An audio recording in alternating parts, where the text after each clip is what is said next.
1150, please. A bill relating to Sunday closing laws and retail agreements and to provide a penalty. Welcome, Representative Heilman. Chairman Worry, members of the committee, it's good to see you all again. Committee members, my name for the record is Matt Heilman. I'm a state representative from North Dakota's 7th Legislative District in Bismarck. I come before you today to testify in favor of House Bill 1150. This legislation is to undo the repeal from House Bill 1097 from the 2019 legislative session. And many have been asking me why the bill language is the way that it is. And it's, they say it's a bit odd, but that was what was existing in state law prior to the repeal in 2019. And throughout the bill, it explicitly lays out who is restricted and who is not.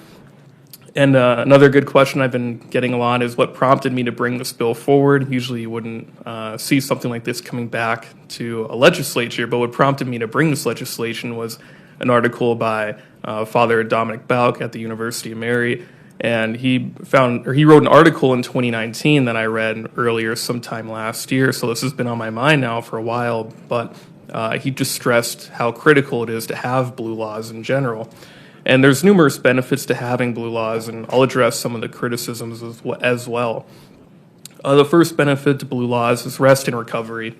Employees are working many long and exhausting hours throughout the week. Employees having additional time to rest and improve their mental health, which is a big problem in 2025, and their overall productivity. I have experienced this before as a worker, and I know many others have as well.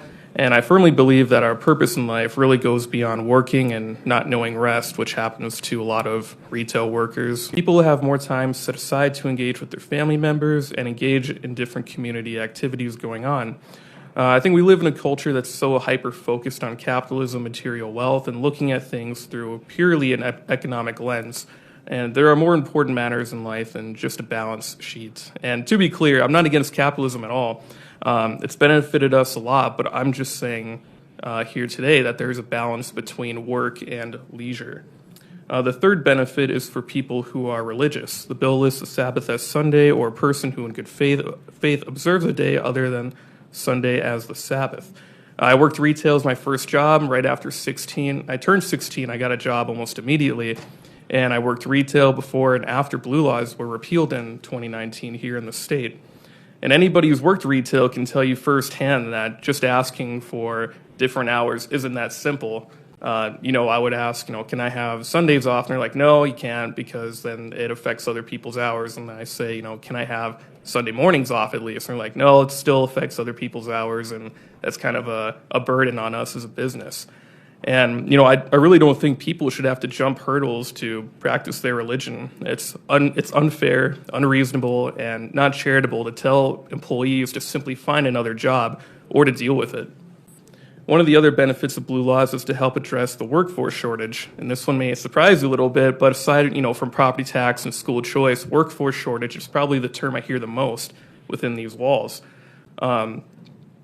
And, of course, this is not an issue solved overnight. North Dakota's been dealing with this for quite some time now. But generally speaking, if we want to attract more workers to North Dakota, we need to be offering better wages, benefits, and policies that empower the working class. Thank you, Representative Heilman. Questions from the committee? Representative Koppelman. Thank you, Mr. Chairman. Representative Heilman, I'm just looking here. I know there's a bunch of exceptions, but if I look at Section 1, lines, starting with line 9, I guess it's Section 1, subsection 1. And then I look in subsection 2, and it says that the subsection 1 does not apply to a person who in good faith observes a day other than the Sunday as a Sabbath.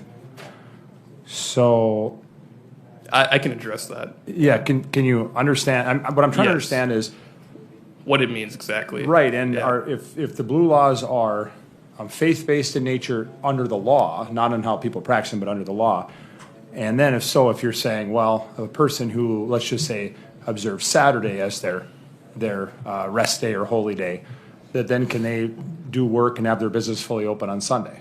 So that's what I'm trying to understand there. Right, Mr. Chairman, Representative Koppelman. Yeah, the way that I read it is that if you're a business owner and you observe another day as Saturday, you could be closed, and then you don't have to abide by the Sunday closing hours. That's the way that I read it.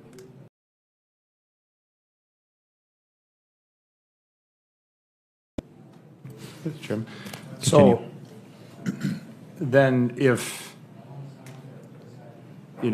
I use myself as an example, I probably don't do a lot of shopping on a Sunday morning, but I certainly do on Sunday. And in North Dakota, we used to have an all-day blue law, not just in the morning. But I would probably, at least as it would pertain to all day, I'd be a hypocrite if I said that, we shouldn't allow people to, let's say, shop on a Sunday or something like that. But wouldn't I just find the shops of the people that observe Saturday as their holy day and then shop Sunday morning anyway? Mr. Chairman, Representative Koppelman, yeah, you certainly could. Okay, thank you. Representative Christie, and then Representative Ruby. Thank you, Mr. Chairman. Representative Heilman, I spent a good deal of time in my college years in hospitality, and we were closed Sundays and Mondays. That was a business decision that the owners made to do so. What would stop a business owner from just saying we want to close on Sundays? Why does the state need to mandate that you cannot open? Chairman Worry, Representative Christie. Certainly somebody could just be closed on all Sunday if they wish to. There's nothing restricting them. But the reason that we should have these are, the different benefits that I laid out. Rest and recovery for employees, spending time with family and community, and being able to practice their religion without any kind of hurdles to jump. Continue. Thank you. I feel within the free market society we should be able to allow our employers to dictate how they want to handle their hiring practices and be able to offer that to employees. And that's where, as an employee, if you don't agree with how you're being treated, you move to a different company. So I probably not in agreement with this bill, but just wanted to state that on the record. So. Yeah, Mr. Chairman, can I reply to that? Yes, you can. Thank you, Mr. Chairman. Representative Christie, yeah, I think this is one of those bills where either agree or disagree. I think a lot of people have strong opinions about this kind of legislation. This has been a topic for, I know, many sessions now, and we had blue laws for a long time in this state. But no, I appreciate the comments, but I think there needs to be some kind of parameters in a free market. Like when I worked retail and other of my friends who worked retail as well, we'd ask for Sundays off or Sunday mornings off, and then they would say, well, your request is going to throw a wrench in our scheduling, and then it's going to have other people come in to work longer. And, it just kind of gets messy from that standpoint. But I do understand where you're coming from on that.